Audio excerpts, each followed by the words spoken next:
Shalom seluruh warga kerajaan sorga dan semua yang mendengarkan pemberitaan suara gembala ini. Kita tahu bahwa roh yang sedang bekerja di dunia adalah the spirit of disobedience. Roh kedurhakaan. Firman Tuhan menjelaskan dalam Yesaya pasal yang pertama ayat 19 dan 20. Ini disampaikan oleh Nabi Yesaya. Yesaya mendapat suatu penglihatan, kalau kita lihat Yesaya pasal 6. Dia melihat the king, sang raja. Kita tahu bahwa Allah Bapa itu adalah raja sorgawi ya. Yang kemudian diserahkan pada sang putra yaitu Tuhan Yesus. Ayat 19, jika kamu menurut dan mau mendengar, maka kamu akan memakan hasil baik dari negeri itu. Tetapi jika kamu melawan dan memberontak, maka kamu akan dimakan oleh pedang.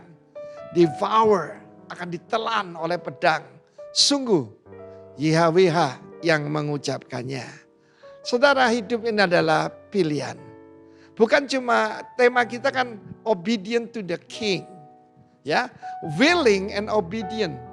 Kita tahu bahwa obedient itu ya sikap luar, tapi willing itu dari hati. Kita bisa rebel dari luar tapi juga dari hati. Kita pernah mendengar seorang anak kecil yang sangat nakal di mobil, bapaknya berkata, "Duduk."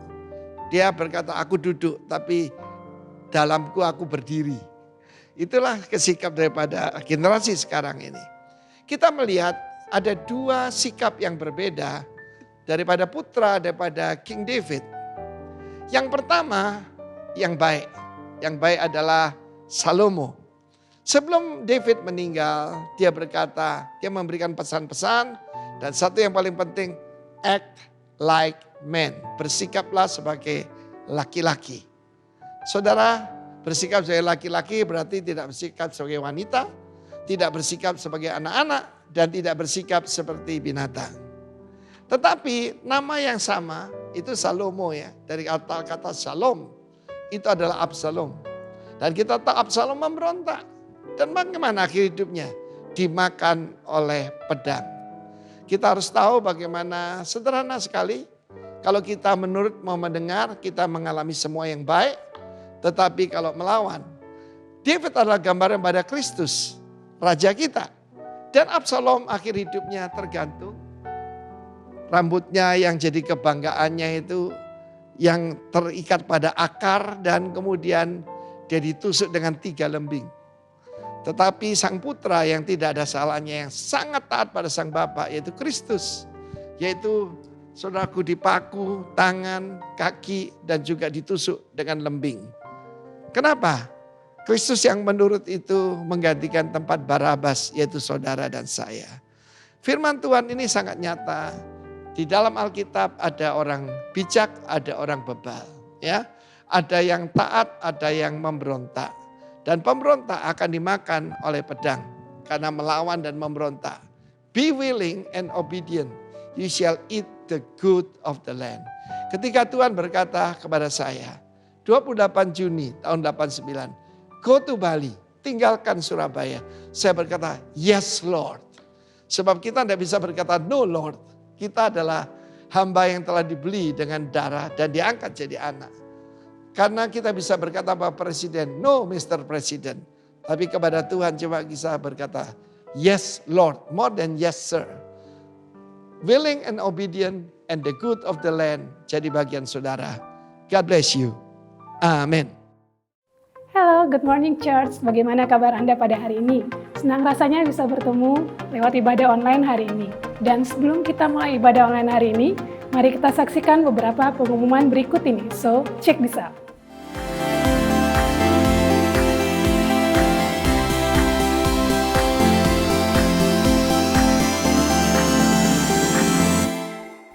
Well, dimanapun Anda sekalian berada, sebagai satu bagian dari tubuh Kristus, kami ingin mengajak Anda sekalian to join our online service yang diadakan setiap hari Minggu jam 10 pagi on our YouTube channel Rock Riverside Community Official. Dan untuk Anda sekalian juga yang berdomisili di Bali ataupun sedang berlibur di Bali, kami ingin mengajak Anda sekalian untuk bergabung bersama kami dalam ibadah onsite kami yang diadakan setiap hari Minggu jam 10 pagi bertempat di Riverside Convention Center. Selain itu juga, kita ada ibadah sekolah minggu yang diadakan juga setiap jam 10 pagi. Dan buat para orang tua yang memiliki anak, yuk ajak anaknya untuk join bersama kita dalam ibadah sekolah minggu jam 10 pagi di Riverside Convention Center. So, itu tadi beberapa informasi dari kami. Dan buat Anda sekalian yang ingin mengetahui informasi tentang kami, mengenai aktivitas kami atau kegiatan kami, Anda sekalian bisa cek dan follow IG kami di bawah ini. And don't forget to subscribe our YouTube channel. So, happy Sunday and enjoy the service.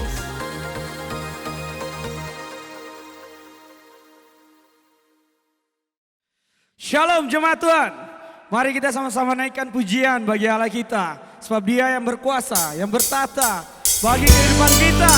Haleluya.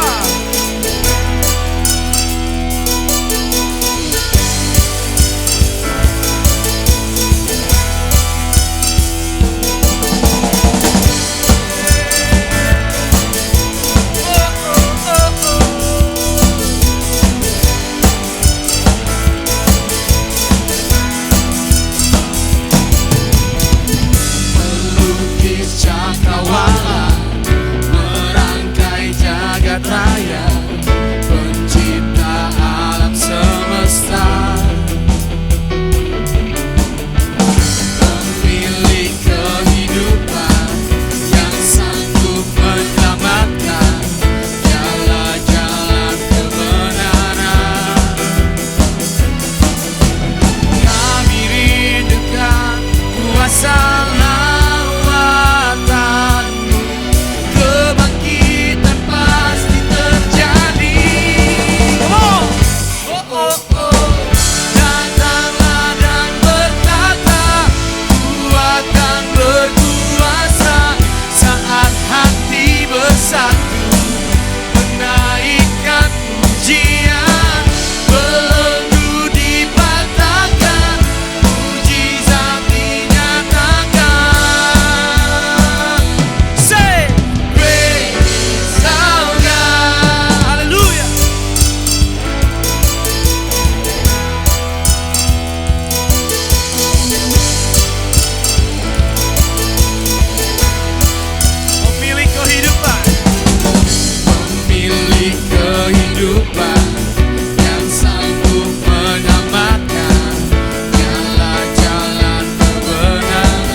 bagi Tuhan kita. Yes.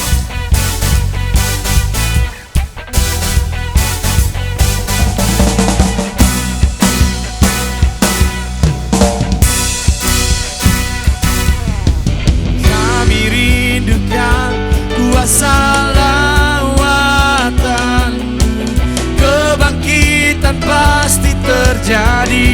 Haleluya.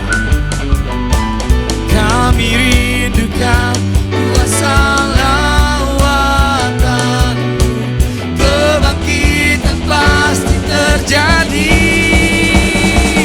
Oh, oh, oh. Datanglah dan bertata, kuat dan berkuasa, saat hati bersatu menaikkan pujian.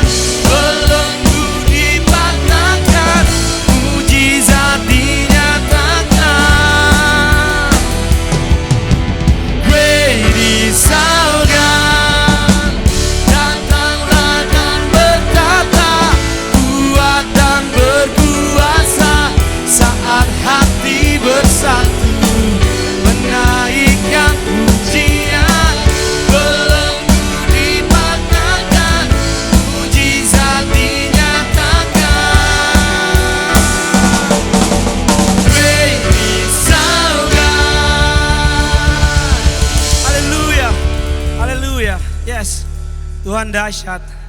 Dan Dia yang berkuasa atas kehidupan kita. Haleluya. Terima kasih Tuhan. Kalau kami ada sampai hari ini.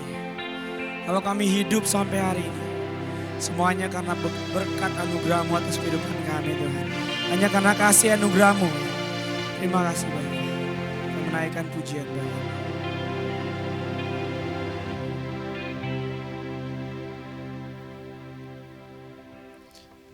Kau hiasi hidupanku dengan kemurahan-Mu.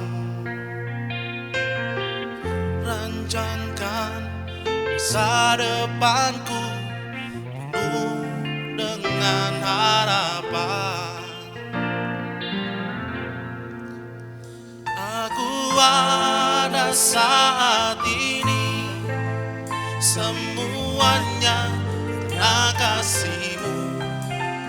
Aku hidup hari ini, semua berkat murahan-Mu. Terima kasih Yesus, Engkau sangat baik, teramat baik bagiku.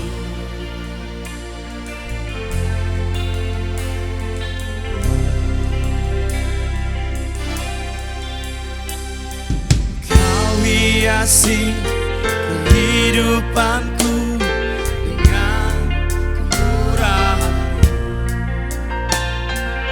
Kau rancangkan masa depanku penuh dengan harapan. Aku ada saat ini, semuanya karena kasih-Mu. Aku hidup hari ini, semua berkat kemurahan-Mu.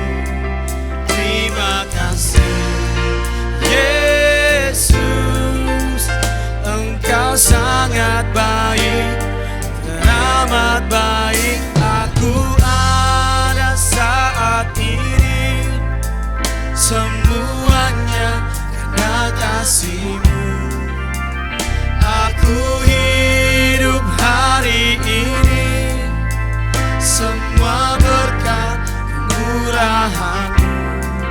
Terima kasih Yesus, Engkau sangat baik, teramat baik bagiku.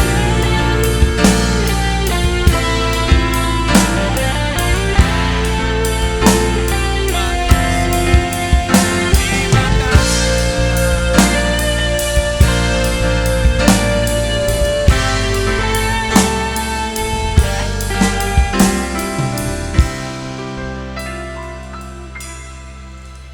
Aku ada saat ini, semuanya karena kasih-Mu. Aku hidup hari ini, semua berkat kemurahan-Mu. Terima kasih Yesus, Engkau sangat baik, teramat baik bagiku. Aku ada saat ini, semuanya karena kasih-Mu. Aku hidup hari ini, semua berkat kemurahan-Mu. Terima kasih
Shalom Bapak Ibu, senang berjumpa kembali di dalam online service kali ini. Dan firman Tuhan pada saat ini saya beri judul Bread for Life or Bread of Life. Di dalam Alkitab dicatat bahwa Yesus 2 kali melakukan mujizat dari roti yang sedikit jumlahnya untuk memberi makan kepada ribuan orang. Dicatat dalam Yohanes pasal 6, Yesus menggunakan 5 roti untuk memberi makan 5.000 orang. Tetapi di sebuah kejadian yang lain, dia memakai 7 roti untuk memberi makan 4.000 orang. Dan Bapak Ibu bisa baca nanti di dalam Markus 8 ayat 1 sampai ayatnya yang ke-10. Nah, mengapa Yesus melakukan mujizat dengan membuat roti dalam jumlah sedikit menjadi banyak? Mengapa dia menggunakan roti? Karena makanan utama pada saat itu untuk bangsa Israel atau orang Yahudi adalah roti. Jadi Yesus melakukan mujizat untuk mengubah roti yang sedikit ini menjadi banyak dan bisa memberikan makan kepada ribuan orang. Mujizat ini menyentuh langsung kepada kebutuhan dasar jasmani orang-orang saat itu. Dan di balik mujizat untuk menyentuh kebutuhan dasar jasmani ini sebenarnya ada tujuan ilahi yang Yesus maksudkan di situ. Nah, mari kita akan baca firman Tuhan yang saya akan bacakan buat Bapak Ibu semua di dalam Injil Yohanes 6 ayat 1 sampai 5, di mana dalam kisah ini Yesus membuat 5 roti memberi makan kepada 5.000 orang. Yohanes 6 ayat 1 sampai 5. Sesudah itu Yesus berangkat ke seberang Danau Galilea, yaitu Danau Tiberias. Orang banyak berbondong-bondong mengikuti dia karena mereka melihat mujizat-mujizat penyembuhan yang diadakannya terhadap orang-orang sakit. Dan Yesus naik ke atas gunung dan duduk di situ dengan murid-muridnya. Dan Paskah, hari raya orang Yahudi sudah dekat. Ketika Yesus memandang sekeliling dan melihat bahwa orang banyak berbondong-bondong datang kepadanya, berkatalah ia kepada Filipus, "Di manakah kita akan membeli roti supaya mereka ini dapat makan?" Nah, nanti Bapak Ibu bisa baca ayat ke-7, ke-8 dan seterusnya, di mana Yesus melakukan mujizat dari 5 roti dan 5.000 orang makan. Dan itu pun dicatat 5.000 itu baru hitungan untuk kaum pria.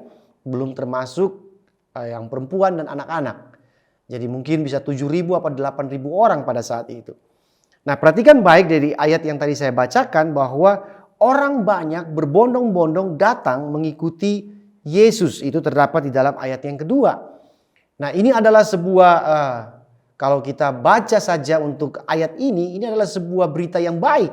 Ya, sepertinya sebuah kabar yang baik, sebuah kabar yang menarik bahwa orang banyak berbondong-bondong mengikut Yesus.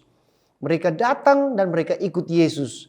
Nah, ini sepertinya sebuah prestasi yang kalau di zaman modern ini bagi gereja-gereja inilah targetnya. Di mana orang banyak berbondong-bondong datang ke gereja. Oke, nah mari kita lihat sekarang ayat berikutnya setelah Yesus melakukan mujizat dari 5 roti memberi makan kepada 5.000 orang. Di dalam ayatnya yang ke-24, saya akan bacakan Yohanes 6 ayat 24. Ketika orang banyak melihat bahwa Yesus tidak ada di situ dan murid-muridnya juga tidak, mereka naik ke perahu-perahu itu lalu berangkat ke Kapernaum untuk mencari Yesus. Jadi setelah Yesus melakukan mujizat 5.000 orang makan kenyang dan kemudian dia berpindah lokasi. Ya, dia pergi ke Kapernaum menyeberangi danau itu. Dan kemudian orang-orang yang banyak yang sudah makan roti ini dan kenyang, keesokan paginya mereka melihat bahwa Yesus tidak ada di situ. Yesus sudah berpindah, juga para murid ikut dengan Yesus. Sehingga orang banyak ini yang 5.000-an orang ini, mereka beramai-ramai memakai perahu yang ada untuk menyeberang mencari Yesus di seberang. Jadi dicatat di sini bahwa mereka berangkat ke Kapernaum untuk mencari Yesus. Ayat sebelumnya kita bacakan, kita sudah baca bahwa mereka mengikuti Yesus. Orang banyak berbondong-bondong ini mengikuti Yesus. Ayat 24 bilang orang banyak ini mencari Yesus. Ada dua kata di situ, mengikut dan mencari Yesus. Jadi dari dua kata ini saja kalau kita lihat secara secara langsung bahwa ini sebuah hal yang baik. Bahwa orang banyak ini ikut dan cari Yesus. Bahkan kata mencari adalah sebuah kata yang memberikan ekstra effort, ekstra usaha yang ekstra untuk mencari Yesus di seberang. Nah, pertanyaannya, apa yang mereka cari pada Yesus sehingga mereka harus bersusah payah pindah lokasi di mana Yesus sudah ada di seberang danau? Nah, mari kita lihat sekarang di dalam Yohanes di pasal yang sama ayat 25 sampai ayatnya yang ke-27. Di mana ketika mereka menemukan Yesus di seberang danau di Kapernaum itu, mereka ketemu dengan Yesus dan mari kita lihat apa kata Yesus kepada orang banyak yang sudah mengikuti dia dan mencari dia. Saya bacakan Injil Yohanes 6 ayat 25 sampai 27. Ketika orang banyak menemukan Yesus di seberang laut itu, mereka berkata kepadanya, "Rabi, bila mana engkau tiba di sini?" Jadi mereka bertemu dengan Yesus di seberang, ribuan orang ini, dan mereka bertanya kepada Yesus, "Kapan engkau sampai di seberang ini?" Dan Yesus menjawab mereka ayat berikutnya, "Aku berkata kepadamu, sesungguhnya kamu mencari aku." Nah, ini Yesus menjawab atau meresponi pertanyaan mereka. "Sesungguhnya kamu mencari aku bukan karena kamu telah melihat tanda-tanda, melainkan karena kamu telah makan roti itu dan kamu kenyang.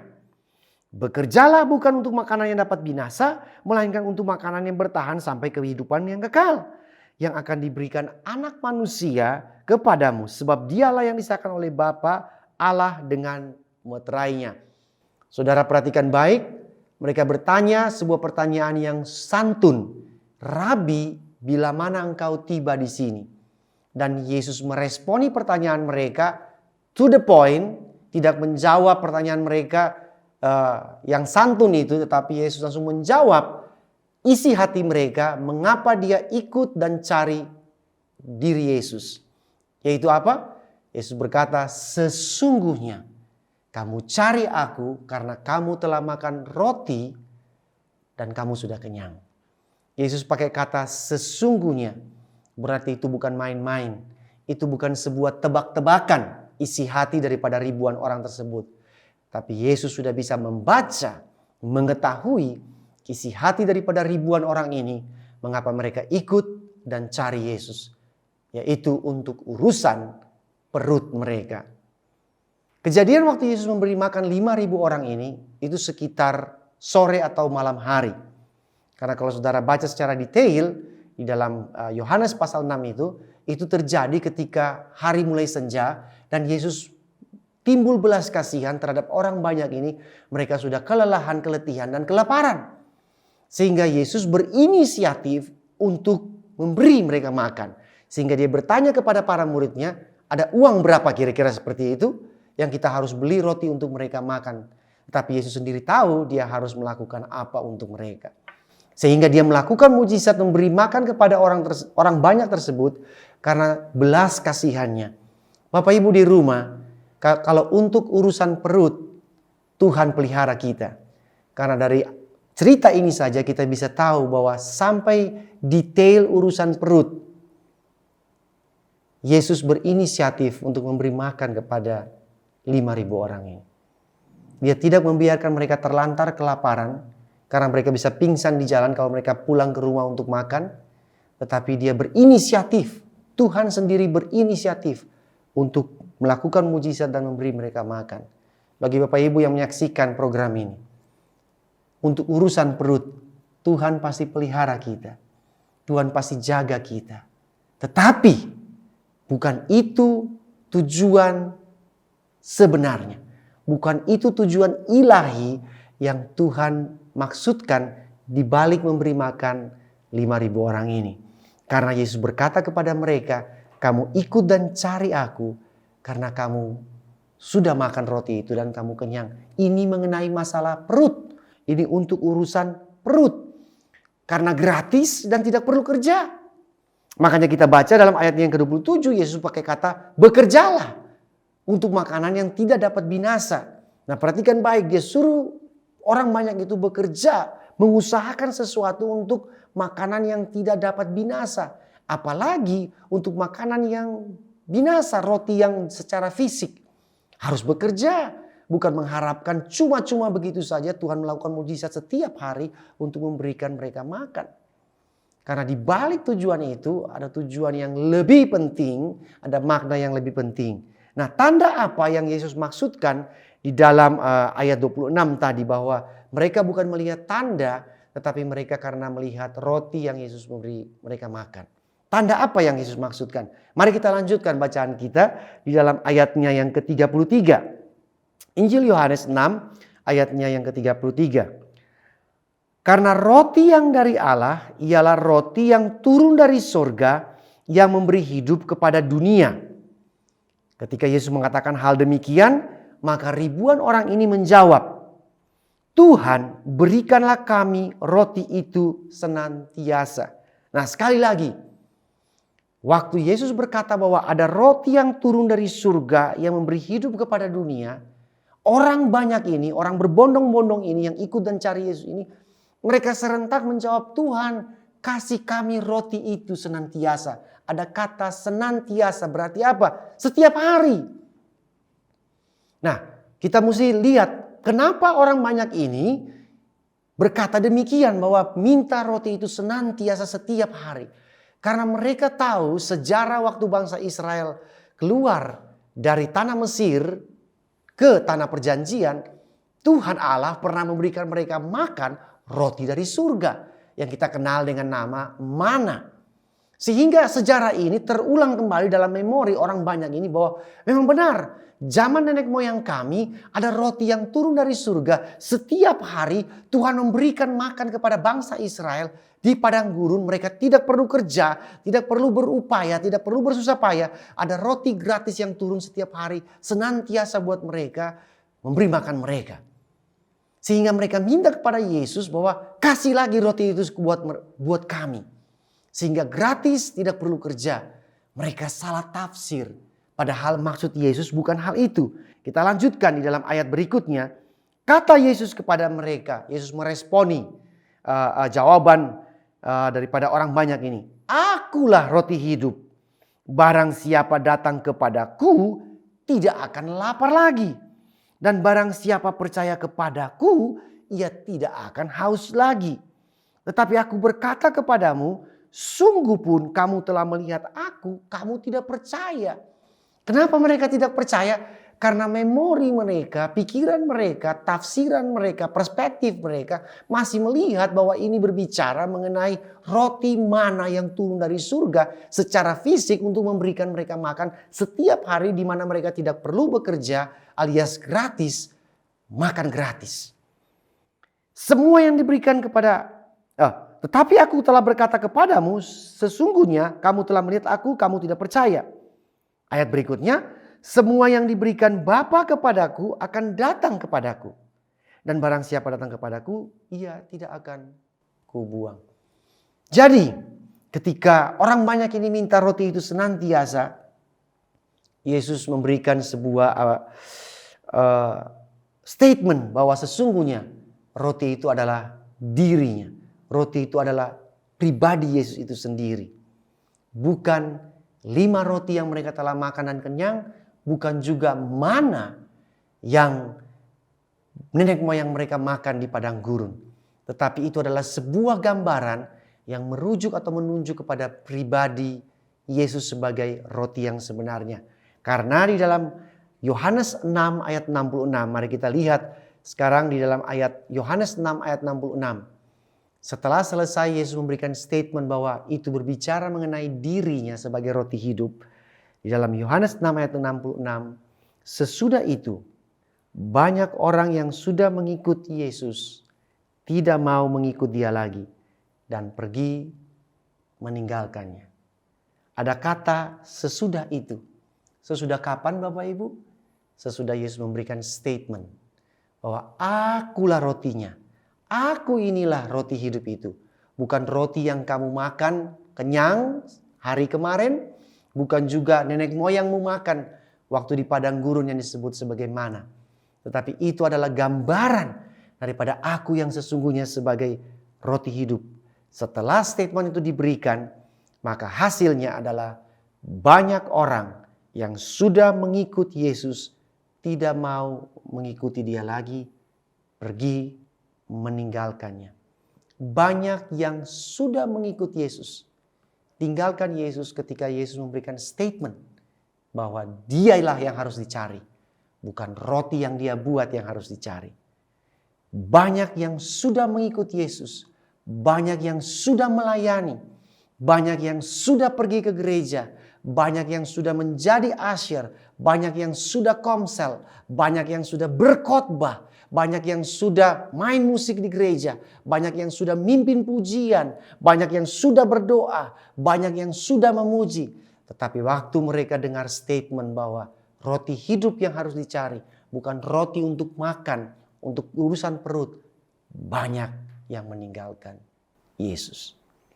Mujizat 5 roti membuat orang banyak datang kepada Yesus karena gratis.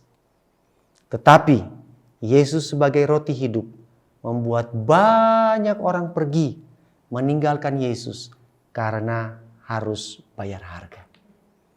Mujizat kita hanya perlu percaya saja, maka terjadi dalam kehidupan kita. Tetapi untuk meyakini dan mengikuti Yesus sebagai roti hidup tidak cukup dengan percaya Bapak Ibu. Tapi kita harus bayar harga untuk mengikuti dia sebagai roti hidup. Ada 3 poin yang kita renungkan pada kesempatan ini. Yang pertama adalah mujizat bukanlah sebuah dasar yang kuat atau alasan yang benar untuk kita mengikuti Yesus. Mujizat bukanlah sebuah dasar atau alasan yang kuat dan benar untuk kita mengikuti Yesus. Walaupun Tuhan yang berinisiatif untuk melakukan mujizat terhadap 5.000 orang ini, tapi tujuannya bukan hal tersebut untuk melihat dirinya sebagai pembuat roti, memberi mereka makan secara gratis. Dan itu tidak bisa dipakai sebagai dasar. Mujizat yang dia lakukan kepada ribuan orang ini tidak bisa dipakai sebagai landasan untuk mengikuti dia. Karena mujizat hanyalah sebuah tanda yang menunjuk atau merujuk kepada yang sebenarnya. 5 roti maupun mana di zaman nenek moyang bangsa Israel makan di padang gurun hanyalah sebuah tanda yang menunjuk kepada pribadi yang sebenarnya, yaitu roti kehidupan Yesus Kristus. Bapak Ibu, tanda itu hanyalah sebuah arahan, sebuah petunjuk. Saya beri contoh, misalkan Bapak Ibu mempunyai kendaraan mobil atau motor yang kehabisan bensin, maka kita akan mencari pom bensin yang terdekat untuk mengisi bahan bakar di kendaraan kita, bukan? Dan kita akan mencari tanda di mana pom bensin yang terdekat.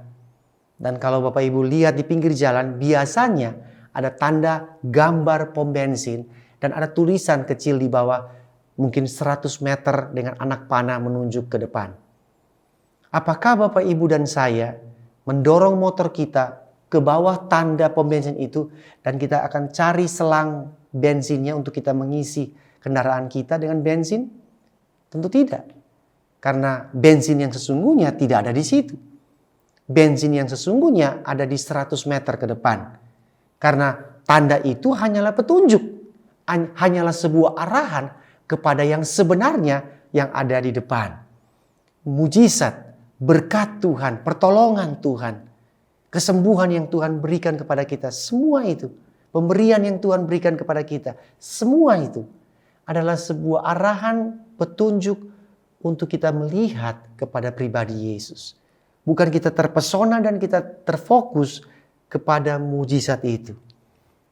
Jadi mujizat bukanlah sebuah dasar, alasan yang kuat dan benar untuk kita mengikuti Yesus. Yang kedua, kebergantungan kita haruslah bukan pada mujizatnya, tetapi kepada pribadi Yesus.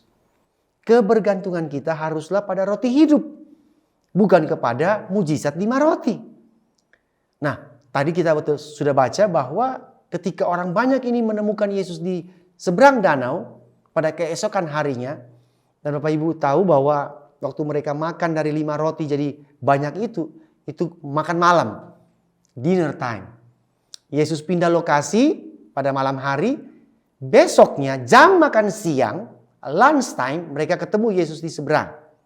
Dan mereka bertanya kepada Yesus yang tadi kita sudah baca sama-sama, "Rabi, bila mana engkau tiba di sini?" Sepertinya pertanyaan ini pertanyaan yang sopan santun. Tetapi Yesus menjawab yang tadi kita sudah baca bersama-sama. Langsung to the point bahwa mereka cari roti bukan cari pribadi Yesus. Nah, mestinya menurut interpretasi saya secara pribadi, pertanyaan itu sebenarnya sebuah kamuflase daripada isi hati mereka yang seharusnya mereka ingin berkata pada Yesus bahwa Tuhan, sekarang jam makan siang. Mari buat roti lagi untuk kita makan.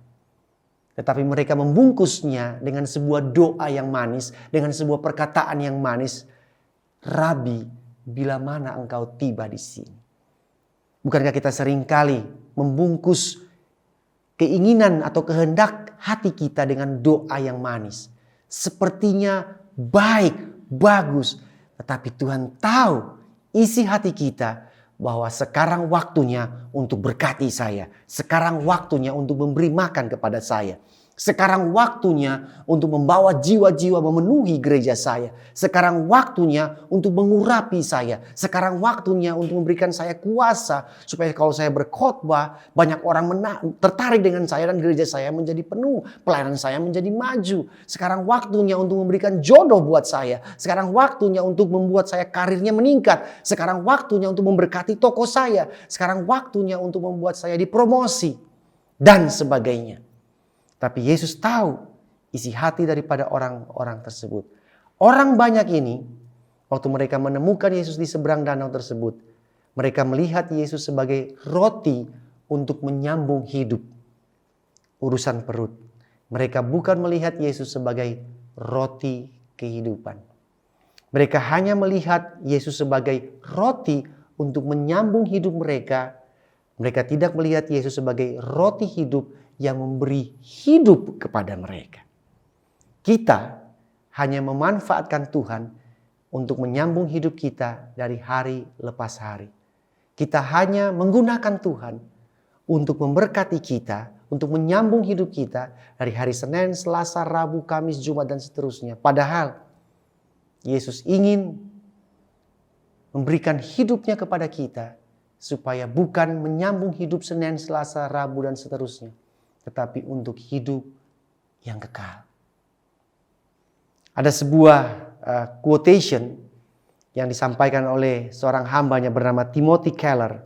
Di dalam bahasa Inggris dikatakan bahwa in religion you obey because God is useful. In Christianity you obey because God is beautiful. Di dalam agama engkau taat kepada Tuhan sebab Tuhan sangat bermanfaat. Useful. Tuhan sangat berguna. Dalam hal apa? Dalam hal menyambung hidup. Memberkati kita. Menolong kita. Memuaskan keinginan hati kita. Tetapi kekristenan yang sejati, kita taat kepada Tuhan karena Dia indah. Dia sebagai roti hidup. Pribadinya adalah sebagai roti yang memberikan kehidupan yang kekal. Bukan untuk di-abuse, disalahgunakan, dimanfaatin untuk keinginan diri kita. Apakah kita melihat Yesus sebagai bread for life, roti untuk menyambung hidup kita, atau kita melihat Yesus sebagai bread of life, roti yang memberikan kita kehidupan. Dan poin yang terakhir ada di dalam kisah di mana setelah selesai Yesus memberi makan kepada 5.000 dan 4.000 orang ini dalam dua kejadian yang berbeda. Yesus memberi makan banyak orang ini. Satu kejadian yang menarik ketika Yesus bersama-sama dengan muridnya di dalam perahu. Saya akan bacakan buat Bapak Ibu sebagai ayat penutup pada kesempatan kali ini. Markus 8 ayat 14 sampai 21. Injil Markus 8 ayat 14 sampai 21. Pada waktu itu murid-murid Yesus lupa membawa makanan. Mereka hanya mempunyai 1 roti saja di dalam perahu mereka. Lalu Yesus memberitahu mereka, hati-hati, jangan sampai kalian terkena ragi dari kelompok Farisi dan teman-teman Raja Herodes. Nah, maksud Yesus bilang hati-hati dengan terkena ragi ini bukan mengenai ragi pada roti yang untuk kita makan, tapi ragi ini mengenai pengajaran, doktrin daripada orang Farisi dan teman-teman Raja Herodes. Mereka tidak mengerti apa yang Yesus katakan. Jadi mereka saling berkata begini, dia berkata begitu karena kita lupa membawa roti yang cukup. Karena mereka hanya bawa 1 roti di dalam perahu mereka. Tetapi Yesus sudah tahu apa yang mereka bicarakan. Lalu dia berkata kepada mereka, kenapa kalian sampai bicara tentang kekurangan roti? Seharusnya kalian sudah mengerti. Kalian ini terlalu keras kepala. Kata keras kepala ini menggambarkan diri kita semua, bukan? Bahwa kita sulit untuk mengerti, sulit untuk memahami. Bukankah kalian punya mata dan telinga? Kenapa kalian sampai tidak melihat dan mendengar? Bagaimana mungkin kalian bisa lupa berbagai hal yang sudah kalian saksikan sendiri? Waktu aku membagi-bagikan 5 roti untuk 5.000 orang, berapa keranjang penuh sisa roti yang kalian kumpulkan? Jawab mereka 12. Waktu Yesus tanya 5 roti untuk 5.000 makan, sisa berapa? 12. Para murid ini menjawab dengan serempak. Pada waktu aku memberi makan 4.000 orang dengan 7 roti, berapa keranjang sisa roti yang kalian kumpulkan? Jawab mereka serempak. 7 keranjang penuh. Lalu kata Yesus kepada mereka, apakah kalian masih belum mengerti? Poin yang terakhir ada di dalam pertanyaan Yesus ini. Apakah kita masih belum mengerti? Murid-murid meributkan, mempersoalkan 1 roti yang ada di dalam perahu mereka. Karena mereka lupa membawa roti yang banyak. Ketika Yesus berbicara mengenai ragi atau pengajaran orang Farisi, mereka langsung kasakusuk. Mereka bilang, wah ini jangan-jangan karena kita lupa bawa roti. Dan Yesus langsung menegur mereka. Karena mereka masih belum memahami bahwa selama ini yang dia lakukan mujizat bagi 5.000 orang makan, 4.000 orang makan. Tujuannya cuma satu. Bukan mengenai roti yang bisa dimakan. Tetapi roti kehidupan, yaitu dirinya sendiri. Bukan urusan dengan roti untuk menyambung hidup.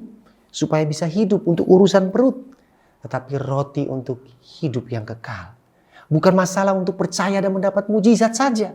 Tetapi adalah mengikuti Yesus, mengiring Yesus. Karena dia adalah roti kehidupan. Dan ada harga yang harus kita bayar. Apakah kita masih belum mengerti bahwa selama ini Tuhan baik untuk kita. Selama ini Tuhan memberkati kita. Mujizat yang dilakukan bagi kita. Bahwa tujuannya bukan untuk mujizat itu sendiri. Tetapi tujuannya kita melihat dia sebagai roti yang memberikan kehidupan. Untuk kita mengikuti dia hanya karena dia. Bukan karena hal yang lain. Dia mau keseluruhan, totalitas daripada hati kita tertuju kepadanya. Bukan tertuju kepada apa yang telah dia buat untuk kita. 5 roti yang Yesus lakukan, mujizat yang Yesus lakukan bagi semua orang makan itu, ribuan orang makan itu, memiliki expire date, memiliki tanggal kadaluarsa. Saya percaya pasti di antara 5.000 orang itu ada yang simpan roti tersebut dalam kantong mereka untuk sebagai bekal.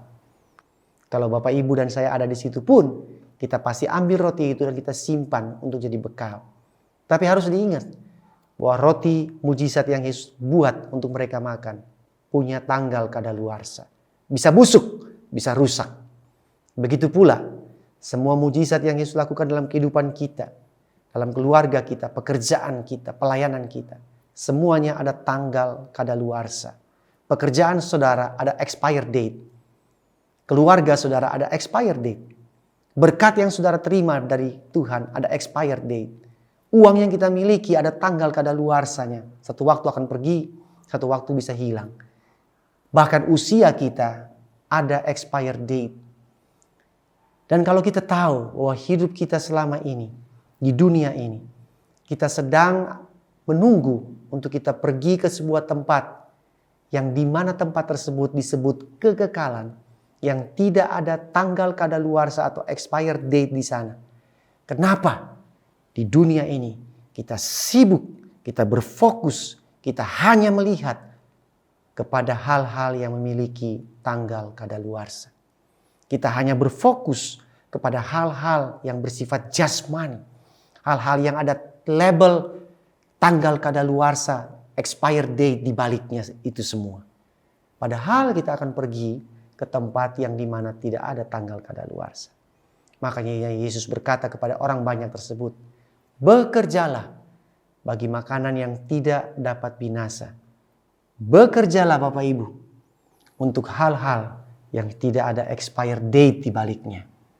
Kejarlah hal-hal yang tidak ada tanggal kadaluarsa di baliknya. Bukan hanya materi, berkat, urusan perut di dunia ini saja. Terima kasih sudah mendengarkan firman Tuhan pada kesempatan ini. Saya berdoa dan berharap apa yang sudah saya sampaikan kepada Bapak Ibu ini bisa menjadi kekuatan, pengharapan, bahkan membuka pikiran Bapak Ibu, mengoreksi hati kita semua untuk melihat Yesus apakah dia sebagai bread for life, roti untuk menyambung hidup urusan perut kita, atau Yesus sebagai bread of life, di mana kita harus mengiring dia, kita mengikuti dia dengan membayar harga yang sudah dia tetapkan. Mari kita berdoa sebelum kita berpisah. Bapa di surga, terima kasih untuk firman yang telah kami dengar. Ampuni kami kalau mungkin selama ini kami hanya melihat Yesus sebagai pembuat roti, Yesus yang memenuhi keinginan hati kami, kehendak hati kami. Kami menciptakan Yesus menurut kehendak hati kami untuk memuaskan urusan perut kami. Ampuni kami Tuhan. Biarlah firman Tuhan hari ini membuka mata rohani kami, mengkalibrasi hati kami untuk kami bisa melihat bahwa sesungguhnya Yesus ingin dilihat, ingin diikuti sebagai mana Yesus inginkan, yaitu roti kehidupan. Dan kami harus bekerja untuk makanan yang tidak dapat binasa, bukan hanya untuk hal-hal yang dapat binasa, yang memiliki expired date, tanggal kadaluarsa di baliknya. Berkati semua saudara-saudaraku yang sudah mendengarkan, menyaksikan program online service ini. Biar kehidupan kami semakin hari, semakin dipangkas, semakin dibersihkan carang-carang kami, karena kami menempel di pokok anggur yang benar. Biarlah kasih karunia daripada Allah Bapa, damai sejahtera, cinta kasih daripada Tuhan Yesus Kristus yang sudah mati menebus kami, dan Roh Kudus yang diberikan ke dalam setiap hati kami, memberikan kami kekuatan, keberanian untuk mengikuti Yesus, membayar harga untuk mengikuti Yesus, pengharapan yang baru, semangat, kebijaksanaan, hikmat, sehingga apa yang kami kerjakan dengan kedua belah tangan kami berhasil dan mempermuliakan nama Tuhan. Dan berkat ini kami minta hanya dalam satu nama, dalam nama Tuhan Yesus Kristus. Amin. Terima kasih, sampai berjumpa di online service berikutnya. Tuhan memberkati kita semua. Amin. Thank you Pastor Henry Hehanusa untuk sermoni hari ini dan sangat memberkati kita semua. Untuk itu sekali lagi kami ucapkan terima kasih. So, terima kasih untuk Anda sekalian yang sudah mengikuti ibadah online hari ini dari awal sampai akhir. Dan jika Anda sekalian merasa terberkati, silakan untuk share video ini ke teman-teman atau kerabat Anda agar mereka juga merasa terberkati. Selamat hari Minggu, Tuhan Yesus memberkati.